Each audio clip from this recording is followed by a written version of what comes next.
कश्यप। एक बार फिर से तालियों के साथ आप सभी का बहुत बहुत स्वागत और अभिनंदन। तमाम हमारे साथ यहाँ पर छात्र जुड़े हैं। बंगाल में चुनाव होना है, बिहार के नतीजे सबने देख लिए और बंगाल के चुनाव में टीएमसी के निलंबित नेता अब हो गए हैं। वैसे टीएमसी के ही नेता थे। हुमायूं कबीर मुर्शिदाबाद में बाबरी मस्जिद बनवाने का ऐलान कर चुके हैं और आपको अंदाज ये देखकर सुनकर हैरानी होगी कि अब तक 5 करोड़ 34 लाख रुपए उनको मिल गए हैं दान के तौर पर, ताकि बाबरी मस्जिद अयोध्या नहीं वो मुर्शिदाबाद में बनाए। वही टीएमसी के मौजूदा नेता हैं मदन मित्रा, जिन्होंने भगवान राम पर विवादित बयान दे दिया। उन्होंने कहा कि बीजेपी वाले से मेरे ठन गई। मैंने कहा कि तुम साबित करके दिखाओ कि वो हिंदू है, मैं कहता हूं कि वो मुसलमान थे। तो इस तरह की सियासत क्यों हो रही है आपको समझना पड़ेगा। अयोध्या की बाबरी मस्जिद पर 2019 में सुप्रीम कोर्ट ने फैसला देकर 500 वर्ष पुराने विवाद को खत्म किया। वहां जमीन तक आवंटित की गई थी कि आप यहां पर बनाइए, लेकिन वहां पर न पैसा आया न नीयत दिखी, किसी ने नहीं बनाया। चुनाव में बाबरी मस्जिद की सियासत जमीन तलाश रही है। अयोध्या में अगर आप देखिए तो शांति है, लेकिन बंगाल में चुनाव के पहले तूफान है। तो आप समझ गए होंगे बहसबाजीगर का आज का मोशन है। क्या बंगाल में बाबरी मस्जिद सिर्फ चुनावी मुद्दा है? आज इसी पर चर्चा करेंगे। सबसे पहले आपको मिला देते हैं नीले गमछे वाले से, यहां पर जो ऑडियंस है, और आप हमें बताएंगे कि आप लोग क्या मानते हैं, बाबरी मस्जिद बननी चाहिए नहीं बननी चाहिए? वहां पे चुनावी मुद्दा है, चुनावी मुद्दा है आप लोग मानते हैं? सारे मानते हैं कि चुनावी मुद्दा है, इस पर जमकर बहस होनी चाहिए। और हुमायूं कबीर सही कर रहे हैं उठाकर। इधर कंफ्यूजन दिख रहा भैया आज। तुम सफेद पहने हो, तुम बोलो तुम कबूतर हो, आज सफेद कबूतर। तुम लोगों को शांति पसंद है, तुम लोगों ने तय कर लिया है कि दुनिया में अमन चैन और इस तरह के मुद्दे नहीं होने चाहिए। धीरे धीरे आपकी भी बात सुनेंगे, आपके भी सवाल लेंगे। आप लोग मानते हैं कि चुनावी मुद्दा नहीं है, मतलब बनना चाहिए? नहीं बनना चाहिए। हुमायूं कबीर गलत कह रहे हैं, पीछे वाले नहीं, एकदम नहीं। आज उल्टा हो गया मामला। हमेशा हाँ कहने वाले लाल गमछे के साथ होते हैं, लेकिन आज नहीं कहने वाले इस तरफ हैं। तो एक बार फिर से तालियों के साथ आप सभी का बहुत बहुत अभिनंदन। और आपको बता दें यहाँ गमछा है, आपके लिए गमछा है, इधर लाल और सफेद। जब मन डोले, जब लगे कि नहीं प्रवक्ता जो यहाँ पर है उसने मुझे कन्विंस कर दिया है, आप अपना गमछा बदल के बैठ सकते हैं अपनी जगह पर। आप लोगों के पास तो दोनों तरफ का ऑप्शन है। आज ज्यादा ही लगा लियो भैया माथे, कुछ छूटा नहीं, एकदम कहीं पूरा कवर्ड है आज। और आप लोगों के लिए व्हाइट और ब्लू दोनों का ऑप्शन है। अगर आपका भी मन बदलता है तो आप भी गमछे का रंग बदल सकते हैं। इससे पता चलेगा कि आज सबसे ज्यादा शक्तिशाली कौन सी टीम रही है। 2 टीमें आएंगी, सबको 2-2 मिनट का समय मिलेगा। मोशन पर उनको बोलना है। 3 जजेस यहाँ पर होंगे।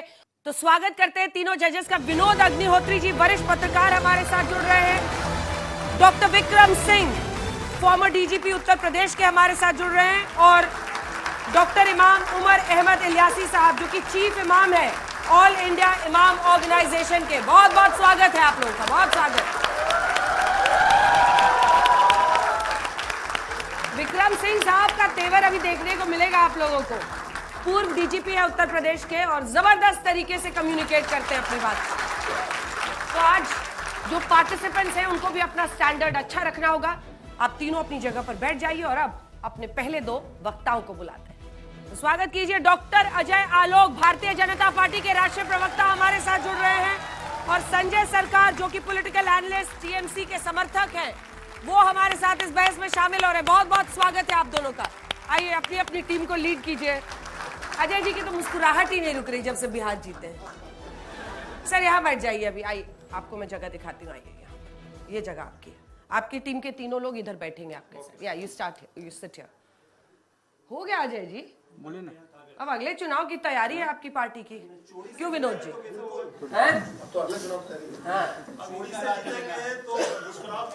माइक के बिना आवाज नहीं जाएगी। चलिए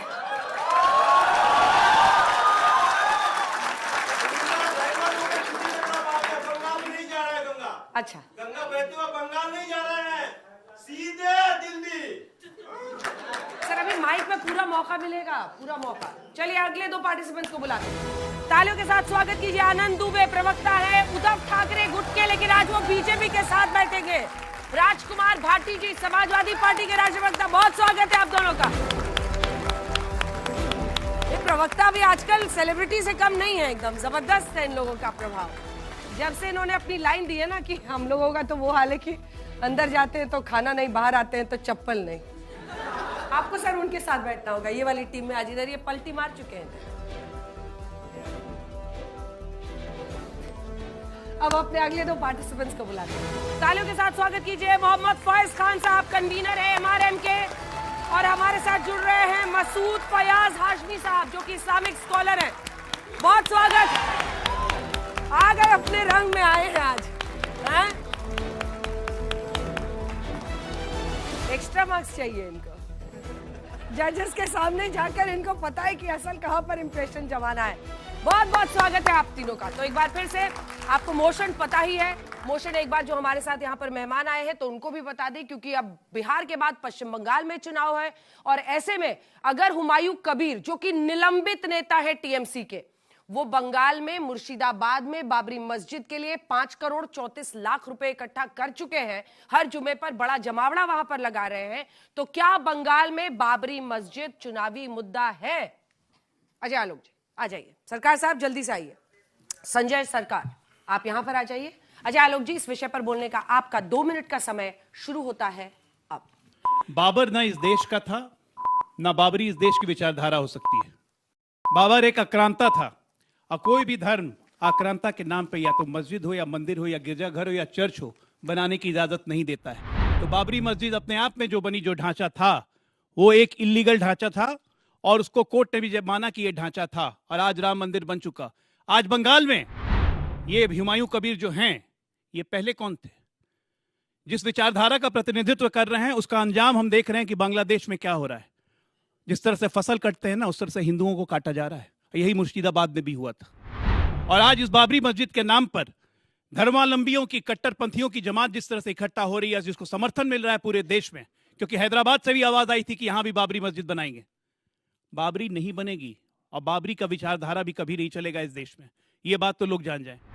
किसी मुसलमान को, सच्चे भारतीय मुसलमान को बाबर से कभी लगाव हो ही नहीं सकता, और जिसको लगाव है वो हिंदुस्तान का फिर नहीं है। और आज मैं ये कहता हूं कि पश्चिम बंगाल में ये मुद्दा नहीं है, पूरे देश का मुद्दा है। और इस देश का ये मुद्दा है कि क्या आक्रांताओं के नाम पर हमें मंदिर, मस्जिद या किसी भी धार्मिक विवाद में पड़ना चाहिए? नहीं पड़ना चाहिए। और आज बंगाल सरकार कोई उस पर एक्शन नहीं ले रही है। हिंदुओं के घर चिन्हित करके, रेड मार्क करके उनको टारगेट किया जा रहा है मुर्शिदाबाद में। डेमोग्राफी बदली जा रही है। जिस तरह से बांग्लादेशी भाग रहे हैं SIR के डर से, आप ये समझिए कि इस देश का क्या होगा अगर हम नहीं जागे तो।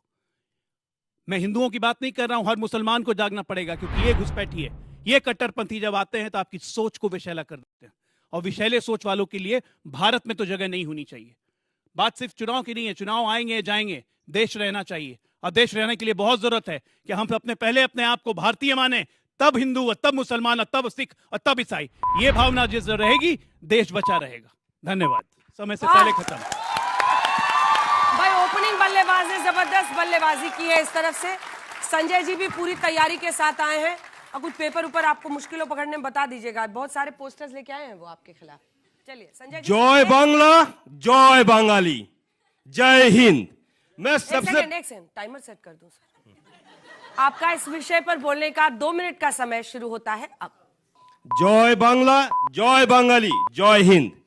सबसे पहले तो देखिए, ये देश ना मोहम्मद घोरी के थे, ना इब्राहिम लोदी के थे, ना बाबर के थे, ना अंग्रेजों के थे, ना अंग्रेजों को दलाल RSS को थे, ना अंग्रेजों को दलाल जनसंघ का। ये देश मेरा है, ये धरती मेरा है, ये देश हफ्ता है। यहाँ पर कौन राज करते थे? पृथ्वीराज चौहान राज करते थे। ये देश के महान तो कौन थे? ये देश में सबसे बड़े अगर से कोई थे तो स्वामी विवेकानंद थे, जो हिंदू धर्म के लिए शिकागो में बोले थे। ये देश विवेकानंद का है, ये देश स्वामी रामकृष्ण परमहंस देव का है, ये देश खुदीराम का है, ये देश खुदीराम बसु का है, ये देश बंकिम चंद्र का है, ये देश राजा राम मोहन का है, ये देश हम सभी को है, ये देश अब्दुल गफ्फर खान का है, ये देश APJ अब्दुल कलाम का भी है, ये देश सबको है। यहाँ पर बाबरी मस्जिद वाला जो बात अभी अजय जी जो बोल रहे थे ना, मैं बोलने चाहता, जो बनाने चाहता, ये भारतीय जनता पार्टी के एजेंट का है। ये है चौकीदार हुमायूं कबीर। देखिए किसके साथ तस्वीर है, आप देखिए, देखते रहिए किसका खेला है, कौन बनाने के लिए मदद कर रहा है? अजय जी बोल रहे थे ना, दूसरे देखिए ये लिख रहा है चुनाव में लड़ रहे हैं, यहाँ पर बोल रहे हैं हम राष्ट्रवादी मुस्लिम हैं। हम कौन कर रहे हैं? भारतीय जनता पार्टी 1000 करोड़ इसको फंडिंग कर रहा है वहां पर करने के लिए। मैं सबसे दुख के बाद बोलेंगे, कल कलकत्ता कोर्ट में एक जजमेंट हुआ है, जस्टिस था वहां पर कौन, सुजॉय पाल और पार्थो सेन, उसने बोला ये कोई सरकारी जमीन में नहीं हो रहा है, इसको हम रोक नहीं सकता है। कोई अगर बाबर के नाम पे बन रहा है उसको भी हम नहीं रोक सकता। भारतीय जनता पार्टी का अजय आलोक जी जैसे तमाम नेता बोलता अगर बाबरी का अगर वो ईंट बनाएंगे तो हम ईंट उखाड़ के फेंक दे। कहां है आपको जवान? आप तो वहां पर कहां है बंगाल में सत्ता हासिल करने के लिए? आप तो राष्ट्रवाद मुसलमान का राष्ट्रवाद मोगल भी बन जाते हैं। अब बड़े बड़े बात बोलते हैं यहाँ पर, बड़े भाषण देने के लिए बड़े जगह है। अब जो खेल खेल रहे बंगाल में संभव नहीं है। गंगा जी आप बोल रहे हैं पटना से बंगाल की तरफ आ रहे नहीं। समय समाप्त हुआ। जबरदस्त, बहुत अच्छा, बहुत अच्छा। माइक यही रख दीजिए, जबरदस्त। अच्छा, अभी निलंबित किसने किया लेकिन हुमायूं कबीर को? किस पार्टी ने? हाँ, किस पार्टी ने सस्पेंड किया? देखिए ये पहले 2019 में भारतीय जनता पार्टी के चुनाव, वो अपने मुर्शिदाबाद से चुनाव लड़ रहे थे। हमने तो धर्म मजहब के नाम पे इसको चुनाव लड़ने के लिए नहीं बोला। आप किसी को आप बनाइए ना, आप एपीजे अब्दुल कलाम के नाम पे मस्जिद बनाए, हमको कोई ये नहीं, खान अब्दुल गफर खान के नाम पे बनाए, लेकिन बाबर ये देश नहीं है, बाबर के लिए नहीं बना सकते। गुरुदेव इतना टाइम नहीं एक्स्ट्रा, ये बच्चे ऑब्जेक्टिव क्वेश्चन आता है तो उसमें आंसर लिखते हो लंबा, हाँ फिर ABCD करना है और यहाँ पे आप 5 लाइन बोल गए। अभी किस पार्टी ने सस्पेंड किया हुमायूं कबीर? देखिए मेरे पार्टी ने सस्पेंड किया तो भारतीय जनता पार्टी को ज्यादा खेल हो रहा था। चलिए TMC ने सस्पेंड किया। डीजीपी साहब, संजय जी मेरा निवेदन यह है कि एक मस्जिद, भारत में सर्वाधिक मस्जिदों की संख्या है, पवित्र मस्जिदों की संख्या है, तो क्या एक जो मस्जिद बन रही है उसका कहीं इन पे निगाहें, कहीं पे निशाना तो नहीं है कि चंदा जो करोड़ों में आ रहा है और जो तमाम चैनल से जो आ रहा है? हमें पता लगा कि मंच की सजाई में 25 लाख बिरयानी के पैकेट्स के लिए 30 लाख इस तरीके का नाप शनाप पैसे बहाए जा रहे हैं। ये पूरी चीजें अन इस्लामिक हैं, इसके ऊपर कुछ प्रकाश डालेंगे? देखिए मैंने पहले बोला अगर हिंदुस्तान का कोई किसी का नाम पे बनेंगे हम इसको समर्थन करते हैं, लेकिन भारतीय जनता पार्टी जो फंडिंग कर रहा है वो फंडिंग के बारे में भी अजय आलोक के आप पूछ लेंगे तो बहुत बढ़िया रहेंगे। हम इसको बिल्कुल समर्थन नहीं करता। मेरे देश है, पहले आप ही के नेता थे वो। देखिए सबसे पहले तो इन्होंने ऑब्जेक्शनेबल बात कही, अंग्रेजों के दलाल आरएसएस को बोला। मेरे साथ जरा बोलेंगे, मैं एक लाइन बोल रहा हूं, नमस्ते सदा वत्सले मातृभूमि वया हिंदू भूमि सुखंबर सुखोम, मतलब ये धरती हमारी माँ है, इस माँ को हम प्रणाम करते हैं। बोल सकते हैं? ये पता चल जाएगा कौन दलाल है। बिल्कुल ये धरती मेरा, तो बोलिए नमस्ते सदा वत्सले। बिल्कुल मेरे, बोलिए नमस्ते सदा वत्सले, बोलिए। बिल्कुल मेरे माँ है, बोलिए ना, अपने आप को दलाल बोलते हैं। आप बोलिए नाथूराम गोड मुर्दाबाद, आप बोलिए नाथूराम गोड मुर्दाबाद। ये देखिए नाथूराम गोडसे मुर्दाबाद। आप नाथूराम बोलिए, चुप रहिए आप रहिए, नाथूराम गोड मुर्दाबाद बोलिए ना। हो गया, हो गया, बोलिए, हो गया इनका काम। भगत सिंह को अगर फांसी चढ़े, ममता बनर्जी को बोलिए जाके बांग्लादेश में चुनाव लड़े, वही जीत जाएंगे। वो आरएसएस का मेंबर था। आप बोलिए सूर्य नारायण कर दिया बंगाल का। आप बोलिए आरएसएस हो गया, ये रेगुलर चुनाव नहीं, बोलिए, रेगुलर डिबेट नहीं होगा। बोलिए इलासी साहब, आप कुछ पूछना चाहते हैं दोनों से? मैं एक बात कहता हूं हमेशा कि मुसलमानों के लिए बाबर आदर्श नहीं है और ना ही हमें उस पर कोई बहस करने की ज़रूरत है कि जिसके लिए हमें आज इस पर बहस करने की ज़रूरत है। आज ये टोटली सियासी स्टंट हैं। मुसलमान पढ़ लिख चुका है, मुसलमान जान चुका है। मैं उस वंशज का हूँ, राजा हसन खां मेवाती का मेरा वंश है, जिन्होंने राणा सांगा के साथ मिलकर बाबर को धूल चटाई थी। आज मुसलमानों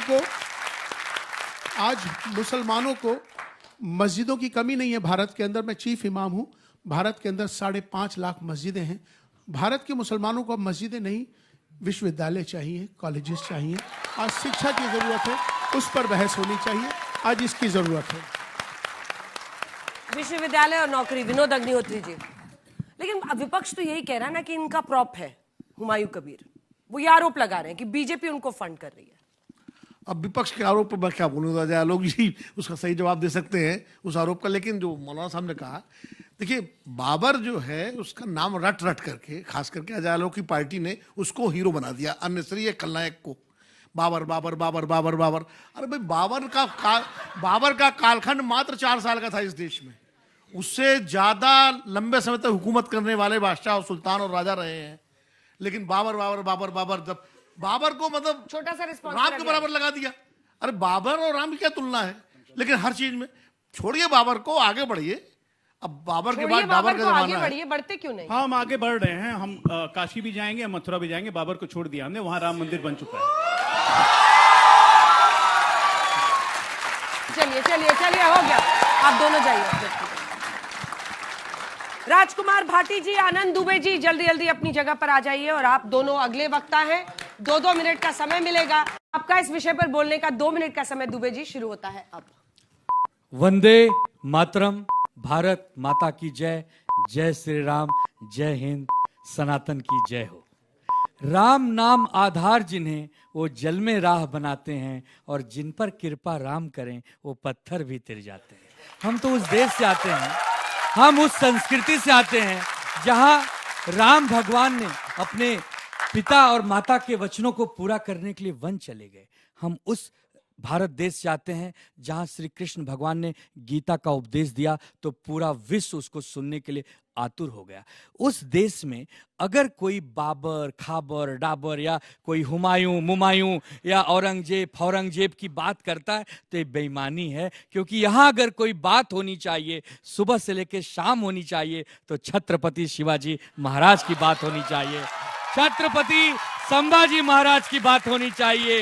इस देश में जिन्होंने भगत सिंह, राजगुरु, सुखदेव, चंद्रशेखर आजाद, जिन्होंने अपना सर्वोच्च बलिदान दिया, उन महापुरुषों की बात होनी चाहिए। कहाँ उठा के लाई अंजना जी ये हुमायूं को पता नहीं। देखिए, ये यहाँ पर हमारे नौजवान साथी बैठे हैं, हमारी माताएं बहनें बैठी, पूरा देश देख रहा है। देश चाहता है श्री राम भगवान की भक्ति में कैसे डूबा जाए, क्योंकि जिनका नाम तो जन्म से लेकर मृत्यु के बीच में हटता ही नहीं। हम तो लोग हमारे हिंदू में कहते हैं कि आत्मा अजर अमर होती है, शरीर आता और जाता है। जब जिस राम के नाम पर इस पूरी दुनिया का ब्रह्मांड चलता हो, उस राम भगवान की अगर किसी मंदिर को हमारे किसी आताताई ने तोड़ दिया हो, ऐसे आताताई का हम नाम लेकर उसकी गाथा अगर गाएं, उस पर हम अगर कुछ चर्चा करें, तो ये अपने आप को हम छल रहे हैं, बेईमानी कर रहे हैं, धोखा दे रहे हैं। हम तो सिर्फ एक चीज चाहेंगे कि जैसे अयोध्या में श्री राम भगवान का मंदिर बन गया, वैसे ही काशी और मथुरा में भी बन जाए, बाकी जगह भी बन जाए। मौलाना साहब ने कहा कि इस देश को शिक्षा की जरूरत है, मस्जिद तो ऑलरेडी बन चुके हैं। वाह, चलिए, जबरदस्त। मिडिल ऑर्डर ने भी बहुत अच्छी बल्लेबाजी की है। भाटी जी, सारा दारोमदार मुझे लग रहा है आपके कंधों पर आ चुका है। 2 मिनट का आपका समय शुरू होता है अब। इमाम साहब ने बहुत बढ़िया बात कही और आपने ताली भी बजाई कि बाबर इस देश का आदर्श नहीं है, इस देश के मुसलमानों का आदर्श नहीं है। लेकिन सवाल ये है, आदम गौंडवी जी ने पूछा था ये सवाल कि गलतियां बाबर की थी, फिर जुम्मन का घर फिर क्यों जले? दफन है जो बात, अब उस बात को मत छेड़िए। बाबर के नाम पे दूसरे लोगों के खिलाफ बोला जाता है, तब दर्द होता है। बाबर से हमें कोई सहानुभूति नहीं है। इमाम साहब ने एक बात और कही कि इस देश को मस्जिदों की जरूरत नहीं है, यूनिवर्सिटी और अस्पतालों की जरूरत है। मुझे और ज्यादा अच्छा लगता अगर वो ये कहते कि इस देश को मंदिर मस्जिदों की जरूरत नहीं है। एक धर्म के पूजा स्थलों की जरूरत नहीं है तो दूसरे धर्म के पूजा स्थलों की जरूरत क्यों है? सवाल ये भी महत्वपूर्ण है। और दूसरी बात जो अभी अजय आलोक जी बोल रहे थे, देखिए, जिन्होंने हुमायूं कबीर ने बाबरी मस्जिद बनाने की नींव रखी, ये तृणमूल कांग्रेस ने बहुत अच्छा कदम उठाया कि उसे तुरंत अपनी पार्टी से निकाल दिया और उससे उसकी सोच से अपने आप को हटा लिया। धर्मस्थल बनाने का, मंदिर मस्जिद बनाने का, पूजा करने का अधिकार हमारा संविधान देता है, हम अपने तरीके से करें। लेकिन हमें ऐसे मामले नहीं छेड़ने चाहिए जिससे लोगों के दिल को कष्ट पहुंचे या जिससे आपस में तनाव पैदा हो, आपस में वेमनस पैदा हो। ये बाबरी मस्जिद का नाम लेने से बार बार या पुराने जख्म कुरेदने से लोगों को कष्ट पहुंचता है। तो ऐसे काम कोई सी पार्टी को भी, किसी भी धर्म के लोगों को नहीं करना चाहिए। और मैं ये भी कहना चाहता हूं कि अजय आलोक जी ने शुरू में बहुत सुंदर बातें कही कि हमें इनसे मतलब नहीं है, धर्मनिरपेक्ष देश है हमारा, सब मिलजुल के रहो। तो मुझे एक मेरे मित्र हैं दीक्षित धनकौरी, जब ये बोल रहे थे, अच्छी अच्छी बातें कर रहे थे, मीठी मीठी बातें, तो दीक्षित धनकौरी का एक शेर याद आ रहा था कि पंछी की पीड़ा पर जिसने सुंदर गीत सुनाया है, अभी अभी वो एक तंदूरी मुर्गा खाकर आया है। ये बातें तो अच्छी करते हैं लेकिन काम अच्छे नहीं करते। हमें काम भी अच्छे करने चाहिए। बहुत अच्छा, वाह। मिडिल ऑर्डर ने जबरदस्त बात, भाई गजब एकदम आप दोनों ने। अब बारी जनता की है। आपका सवाल है?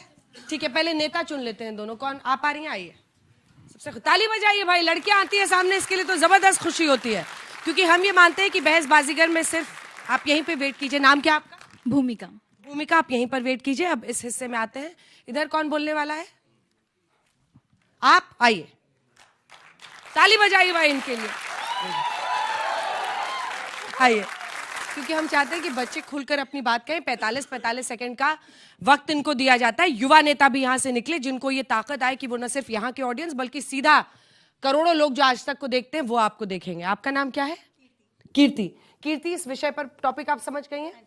इस विषय पर बोलने का आपका 45 सेकंड का समय शुरू होता है अब। पहले तो मैं ये बोलना चाहती हूँ, अगर हम राजनीति की बात कर ही रहे हैं तो हम राज्य और राज्य चलाने वालों की बात कर रहे हैं। और बाबरी मस्जिद का अगर ये मुद्दा उठा है तो क्यों उठा है मुझे आज तक समझ नहीं आया, क्योंकि ये कभी लड़ाई थी ही नहीं।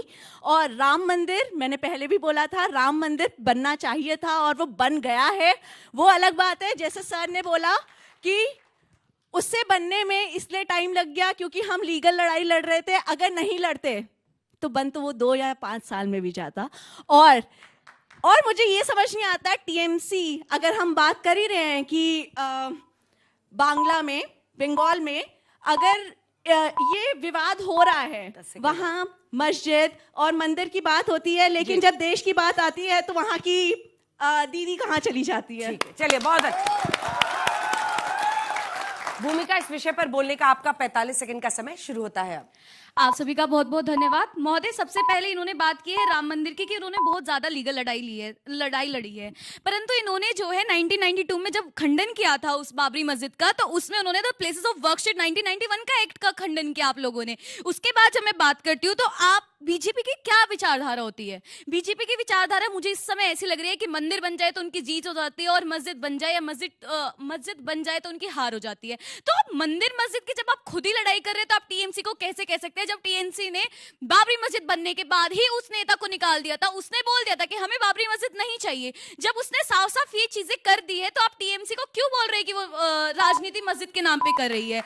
उसके बाद हम देखते हैं एक ज्ञानवापी मस्जिद है जहां पे आप लोग जो है बीच में ही, जब 1991 एक्ट की जो मैं बात कर रही हूँ उसके अकॉर्डिंग हाई कोर्ट ने वहां पे बोला है कि वो मस्जिद है, वो मस्जिद की तरह ही जो है एक बिल्डिंग है, और आप लोग वहां पे पुलिस भेज रहे हैं जब लोग प्रेयर कर रहे हैं। तो आप खुद देखें ना कि बीजेपी क्या कर रही है। चलिए, जबरदस्त, बहुत अच्छा, दोनों ने बहुत अच्छा बोला। कॉन्फिडेंस देखिए इनका, गजब, बहुत अच्छा। मोहम्मद फैज खान साहब आ जाइए और मसूद फैयाज हाशमी साहब आप इधर आ जाइए। और हम बस वेट कर रहे थे कि जल्दी से माइक मिले मुझे। आपका शुक्रिया। इस विषय पर बोलने का 2 मिनट का समय शुरू होता है आप। बिस्मिल्लाहिर्रहमानिर्रहीम। भारत माता की।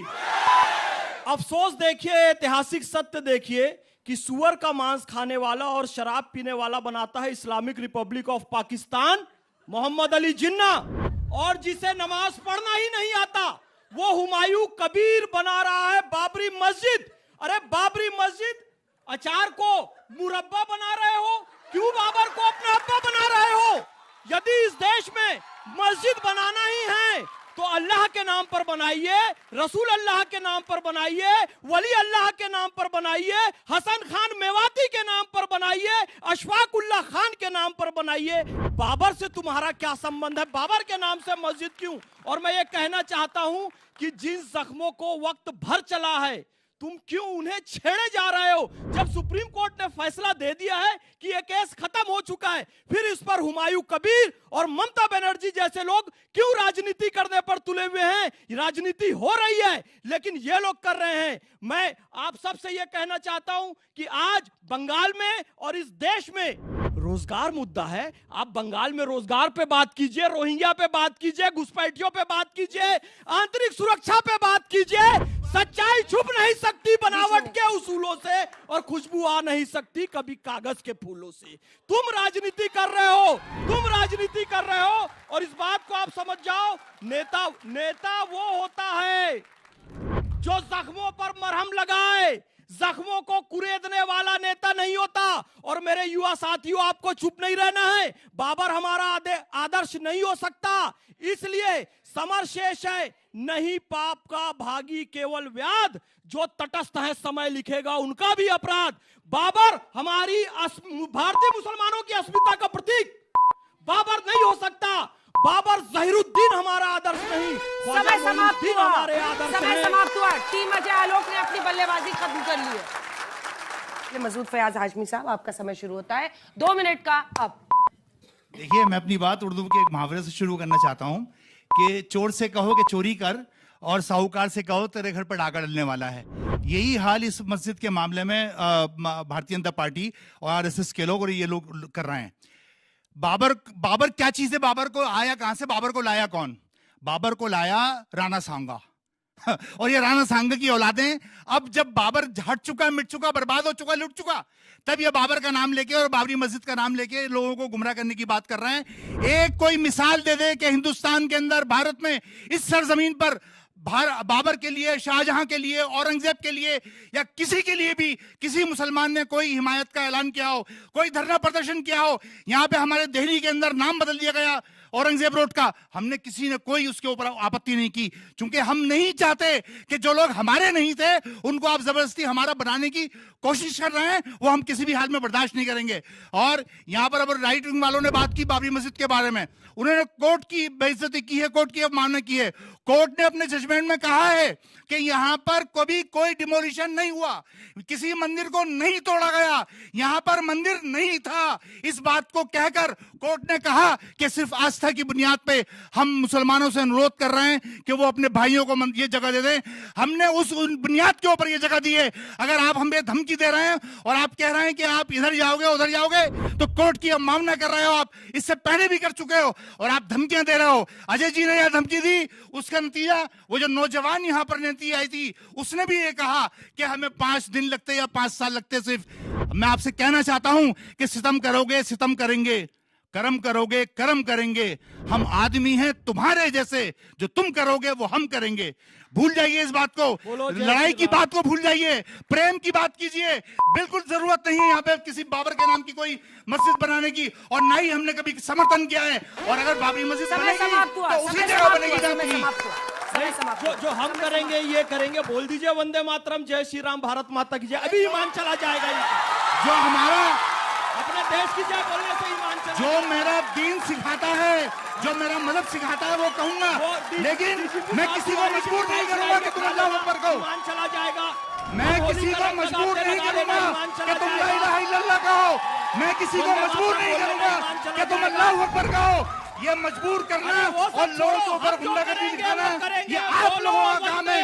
हम नहीं कहते, हमारा मजहब नहीं कहता, हमारा मजहब इस बात की इजाजत नहीं देता। पलट रहे हैं आपसे वापस, बिल्कुल इजाजत नहीं देता हमारा मजहब इस बात की इजाजत नहीं देता कि किसी से जबरदस्ती करो, किसी की मोहब्बत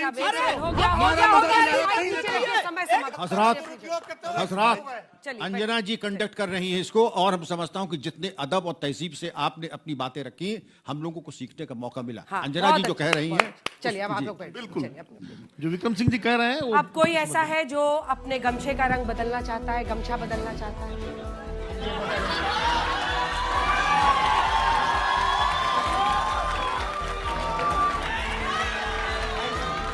आइए लाल गमछा लेके जाइए, आइए लाल गमछा या सफेद गमछा, जो भी लेना है। आपको भी लेना है?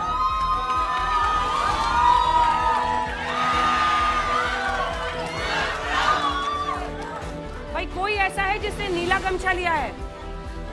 एक भी नहीं।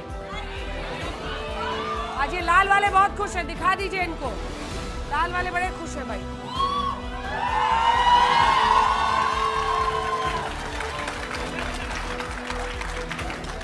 चलिए अब जल्दी से हेड काउंट करते हैं। ऐसे कितने लोग हैं जिन्होंने नीले से सफेद गमछा लिया? नीले से सफेद गमछा लिया। 3 लोग हैं जो न्यूट्रल हो गए, सफेद गमछा लिया आपने। अच्छा 3 2 5। और कितने लोग ऐसे हैं जिन्होंने नीले से लाल गमछा ले लिया? 1 2 3 4 5 6 7। लाल गमछा खत्म, लाल गमछे खत्म हो गए। चलिए ठीक है। अब मैं आ रही हूँ ऑडियंस से, तीनों हिस्सों से, नीला, सफेद और लाल से मैं एक एक सवाल लूंगी, जिसके बाद रिबटल टाइम राउंड में जजेस के भी सवाल होंगे और एक एक मिनट होगा। बिहार में आज जब नीतीश ने महिला डॉक्टर का बुर्का हटाया तो आज पूरा समुदाय उनके सम्मान में उतर आया। तो मैं ये चाहती हूँ कि कब ऐसा दिन आएगा जब मस्जिद का नाम किसी महिला मुस्लिम शासक के ऊपर रखा जाएगा? क्या हमेशा पुरुष का नाम ही रखा जाएगा? बीजेपी के प्रवक्ता अजय आलोक साहब ने कहा कि बंगाल में हिंदुओं के घरों को मुर्शिदाबाद में रेड क्रॉस किया जा रहा है और इस तरीके उनका सार था कि हिंदुओं पे अत्याचार किया जा रहा है सुनियोजित तरीके से। सवाल यह है कि सर केंद्र में आपकी सत्ता है, गवर्नर आपके हैं, आप कब तक मुर्गे लड़ाते रहेंगे? आप कार्रवाई क्यों नहीं करते? जो निलंबित एमएलए है हुमायूं कबीर, वो दोनों पार्टी के ही वर्कर रह चुके हैं। तो अगर उन्होंने जो मुद्दा उठाया है उसके हिसाब से अगर दोनों पार्टियों को इलेक्शन के बाद उनका सपोर्ट या फिर कुछ ऐसा लेना पड़ा तो आप लोग लेंगे या फिर नहीं लेंगे? अगर हिंदू मुस्लिम पोलराइजेशन इतना ही गलत है तो बार बार ऑपोजिट पार्टी के लीडर लाइक टीएमसी ये हिंदू मुस्लिम नैरेटिव क्यों उठाते? क्या ये कॉम्युनल मैसेज नहीं भेज रहे हैं? और जो जजेस हैं सर, आप तीनों में से कौन सवाल पूछना चाहता है इन दोनों से? एक एक मिनट का इनको रिबटल टाइम में उसी में जवाब दें। आप लोगों ने बड़ी अच्छी अच्छी बातें की हैं। मैं आपके सामने, क्योंकि इसके पहले का जो पैनल था बहुत ही कविता और बहुत ही शेर और शायरी से कहा, तो आपकी शान में इमाम साहब की इजाजत से 2 लाइन में कह रहा हूं, इसको जरा एक्सपेंड करें। मस्जिद तो बना ली दम भर में ईमा की हरारत वालों ने, पर दिल है पुराना पापी बरसों से नमाजी न हो सका। मस्जिद बनाना एक चीज है, नमाजी होना एक चीज है। क्या मस्जिद की जरूरत थी, या उसकी आड़ में जो पैसे कमाए जा रहे हैं, उसकी आड़ में जो फालतू खर्चा किया जा रहा है, अन इस्लामिक तरीके से जो उसमें एक्सपेंडिचर हो रहे हैं और जो बेहुदियां हो रही हैं, इसके ऊपर प्रकाश डालें। ठीक, आपका 1 मिनट का बच्चों के सवाल और जजेस के सवाल पर जवाब देने का 1 मिनट का समय शुरू होता है। मैं सबसे पहले उसने कहा कि आप कार्रवाई क्यों नहीं करते हैं, गवर्नर हैं आपके, सरकार आपकी है केंद्र में, मुर्गा क्यों लड़ा रहे हैं? हम मुर्गा नहीं लड़ा रहे हैं भाई, हम लोकतांत्रिक व्यवस्था में विश्वास रखते हैं। ममता बनर्जी चुन के आई हुई है, हाईकोर्ट तक टिप्पणी कर चुका है, सुप्रीम कोर्ट तक टिप्पणी कर चुका है कि ये जो बंगाल में आपका लॉ एंड ऑर्डर सिचुएशन है वो कहीं से ठीक नहीं है, और लोग रोज दिन देख रहे हैं। बात दिक्कत कब हो जाती है, जब एक हिंदू अपनी सियासत फायदे के लिए राम में हराम करता है, जो आज पार्लियामेंट में हुआ संजय सिंह के द्वारा। दिक्कत तब हो जाती है कि जब एक हिंदू नेता कहता है कि प्रभु श्री राम मुसलमान थे। यहां पे दिक्कत होती है। सियासत को मजहब में आप घुसाते हैं किसके लिए? तुष्टीकरण करने के लिए कि मुसलमान इससे खुश हो जाएगा। इस देश में हिंदू शासकों की दिक्कत यह है कि मुसलमान को खुश करने के लिए हिंदुओं को लगातार तिरस्कार और सेकंड ग्रेड ऑफ सिटीजन बना के रखा। इस देश की सियासी सच्चाई है ये। अगर इससे हम छुपते हैं तो ये हमारी बेवकूफी है। सर ने बहुत अच्छी बात कही, मंदिर और मस्जिद दोनों का सम्मान होना चाहिए। बिल्कुल सम्मान होना चाहिए, मंदिर भी बनना चाहिए, मस्जिद भी बनना चाहिए। हमारी आस्था का बात है और एक दूसरे की आस्था का आदर भी होता है। लेकिन मंदिर मस्जिद में विवाद हो जाए तो उस विवाद को भी सुलझाने की जिम्मेदारी हमारी है। जबरदस्त, बहुत। अब आपका संजय जी 1 मिनट का समय सबके सवालों का जवाब देने का शुरू होता है। अब इन्होंने डायरेक्ट सवाल पूछा आपसे। देखिए मैंने हुमायूं कबीर कोई भी धर्म मजहब का लड़ाई जो है बिल्कुल समर्थन नहीं करता। मैं एकदम क्लियरली आपको बताने चाहता है। अभी मेरे फैज भाई ने घुसपैठियों के बारे में बताया। अच्छा बेटा आप बोलो, घुसपैठी ये देश में चुनाव लड़ सकता है कि नहीं? नहीं ना। ये देखिए, ये इसका नाम सपन मजूमदार था। ये सपन मजूमदार भारतीय जनता पार्टी का बनगा का विधायक है, उत्तर 24 परगना का। ये 2023 तक बांग्लादेश में गोपालगंज का वोटर था। वोटर देखिए आप बोलेंगे घुसपैठी है कि नहीं, पेपर चाहिए तो दे देंगे।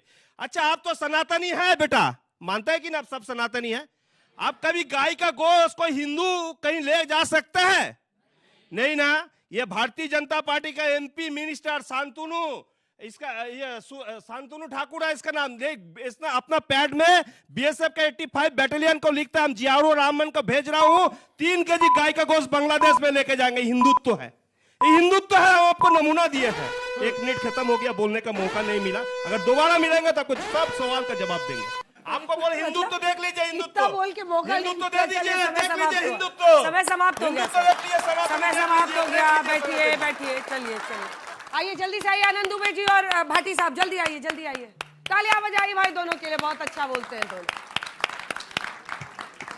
फिक्स टाइम 1 मिनट का है, तो 1 मिनट बोलने के बाद मत बोलिए, बोलने नहीं दिया, ठीक है? दुबे जी 1 मिनट का रिबटल राउंड में आपका समय शुरू होता है। आप भी क्यों ले सकते हैं इनके सवाल से और जवाब दे सकते हैं। 1 मिनट का समय शुरू होता है अब। अभी हमारे किसी साथी ने कहा कि देखो ये लोग धमकाने लगे हैं कि 500 साल की तपस्या के बाद इनका मंदिर बना है, नहीं तो ये बाहुबली बनकर बना लेते।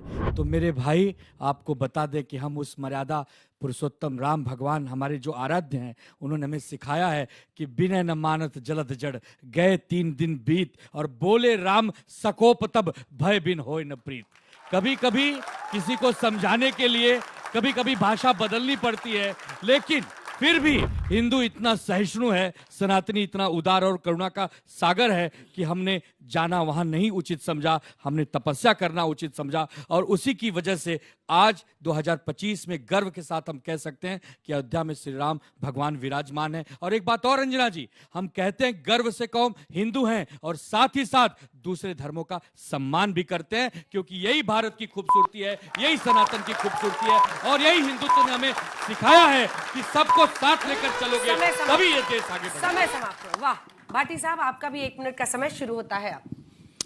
आपने क्यों नहीं, सवाल तो कोई पूछा नहीं, तो मैं अपने मन से, जो मेरे सामने नौजवान बेटे बेटियां बैठे हैं, इनमें से ज़्यादातर छात्र छात्राएं हैं, मैं इनसे ये अपील करना चाहता हूं, इनसे कहना चाहता हूं कि राजनीतिक लोग बहुत स्वार्थी और बहुत अवसरवादी होते हैं।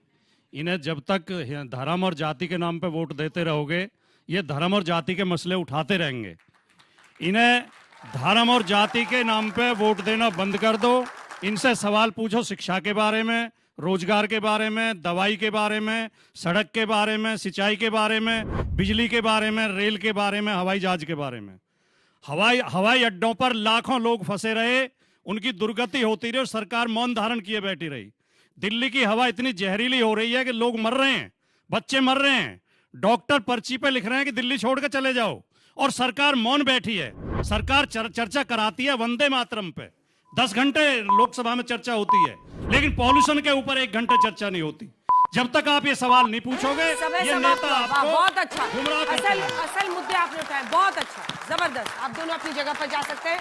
मोहम्मद फैज खान साहब जल्दी से आइए, उसके बाद से आपको मार्क भी करना है, चुनना आज का बहसबाजीगर, और ये जनता भी वोट करेगी। हालांकि आज वोटिंग किस स्थिति में आगे बढ़ती है उस पर, तो आपके ओपोनेंट्स ने जो कहा है और जो सवाल आपने बच्चों के सुने हैं, उस पर जवाब देने का आपका 1 मिनट का रिबटल टाइम मोहम्मद फैज खान साहब शुरू होता है अब।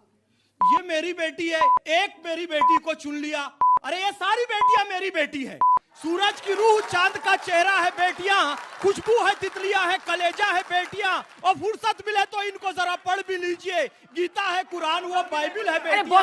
और मैं ये बात कहना चाहता हूं कि मोदी जी ने जब नमाज की टोपी नहीं पहनी थी ना, तो लोगों ने बड़ी आपत्ति की थी, लेकिन टोपी इबादत के लिए होती है, सियासत के लिए नहीं होती। ठीक उसी तरीके से मस्जिद भी इबादत के लिए होती है, इस पर सियासत करना बंद होना चाहिए। मैं आप सबको यह बताना चाहता हूं कि वंदे मातरम के खिलाफ जहर आज भी हमारे विपक्षी वक्ताओं के मन में है। बार बार घुमा फिरा कर वंदे मातरम पर चर्चा क्यों हो रही है, इस विषय पर आप आ रहे हैं। मैं आप सबको स्पष्ट बताना चाहता हूं कि आरएसएस में दलाल नहीं होता है, स्वयंसेवक होता है, जो अपना सब कुछ त्याग कर राष्ट्र की सेवा करता है, और मुझे गर्व है कि मैं भी एक और मैं ये कहना चाहता हूं कि आज समय समाप्त हो गया, सॉरी, मैं चुप हो गया तुरंत। बहुत बहुत धन्यवाद, बहुत धन्यवाद, क्योंकि इस डिबेट का एक थोड़ा डिसिप्लिन रखना जरूरी है। आपका समय शुरू होता है 7 सेकंड का अब। मेरी बच्ची ने भी कहा कि मुसलमान महिलाओं के नाम पे मस्जिदें नहीं होती, इनकी जानकारी में कमी है। मस्जिद रजिया बेगम, मस्जिद मुबारक बेगम, मस्जिद सादिया बेगम, ये हमारी दिल्ली के अंदर इतनी मस्जिदें हैं। अगर मैं बाकायदा, मुझे मालूम होता है ऐसा सवाल पूछा जाएगा तो मैं बाकायदा लिस्ट बना के लाता है। ऐसी नहीं है, ऐसी बात नहीं है। अरे ऐसी बात नहीं है, मस्जिदें होती हैं, ख्वातीन के नाम पर भी मस्जिदें होती हैं। और ये जो मस्जिद, जिस मस्जिद का बार बार जिक्र हो रहा है, कुरान के अंदर जिक्र है कि एक मस्जिद बनाई गई, मस्जिद ज़िरार, जिसका अल्लाह ताला ने नाम रखा, और आप सल्लल्लाहु अलैहि वसल्लम को मना किया है कि उस मस्जिद में मत जाना, वो मस्जिद मुनाफिकत के लिए बनाई गई है, वहां से नुकसान पहुंचाया जाएगा। इसी तरह से आज के दौर में ये जो बंगाल में मुर्शिदाबाद में जो मस्जिद बनाने का कार्यक्रम शुरू हुआ है, ये भी वो मस्जिद ज़िरार है जहां से मुनाफिकत का काम चलेगा, जहां से इस्लाम को नुकसान पहुंचाने का काम चलेगा, जहां से मोहब्बत को नुकसान पहुंचाने का काम चलेगा। हम उसके खिलाफ हैं, और हम उन तमाम ताकतों के खिलाफ हैं जो ताकत से चीख कर चिल्लाकर मुसलमानों को या कमजोर लोगों को, दलितों को, पिछड़ों को, वंचियों, आदिवासियों को दबाना चाहते हैं और अपनी सत्ता का भरम रखकर उनको दबाना और कुचलना चाहते हैं। हम उस मानसिकता के खिलाफ हैं। बहुत अच्छा, आप दोनों अपनी जगह पर जा सकते हैं। बहुत अच्छा, बहुत अच्छा, बहुत धन्यवाद। अब आप पर यह दारोमदार है कि आपको इन 6 वक्ताओं में से एक बहसबाजीगर आज का चुनना है, और आप हमारे तमाम दर्शक जो घर पर भी इस शो को देख रहे हैं, क्यूआर कोड आप स्कैन कर सकते हैं जो टेलीविजन स्क्रीन पर आपको दिख रहा है, और आप अपना वोट डाल सकते हैं। लेकिन आज का सवाल जरा ट्रिकी है। आप लोग फटाफट क्यूआर कोड स्कैन कीजिए और मेरी बात को ध्यान से सुनिए। क्या बंगाल में बाबरी मस्जिद चुनावी मुद्दा है? नहीं कहने वाले लोग वो हैं जो ये मानते हैं अगर बाबरी के नाम पर वहां पर मस्जिद बन रही है तो ये गलत है ना। वो लोग ये कह रहे हैं ये चुनावी मुद्दा नहीं, ये देश का मुद्दा है, वहां पर नहीं बनना चाहिए। चुनावी मुद्दा वो लोग मान रहे हैं जो ये कह रहे हैं कि जानबूझ के इस मुद्दे को उठाया जा रहा है, या हुमायूं कबीर जैसे लोग इसको उठा रहे हैं। थोड़ा सा इसका जवाब जो है ना, थोड़ा सा गड़बड़ है मामला, हाँ जटिल है, तो आपको थोड़ा इसकी बारीकी में जाना होगा। तो चलिए, क्या बंगाल में बाबरी मस्जिद चुनावी मुद्दा है? इस पर वोट करने का आपका 60 सेकंड का समय शुरू होता है अब। क्या बंगाल में बाबरी मस्जिद चुनावी मुद्दा है?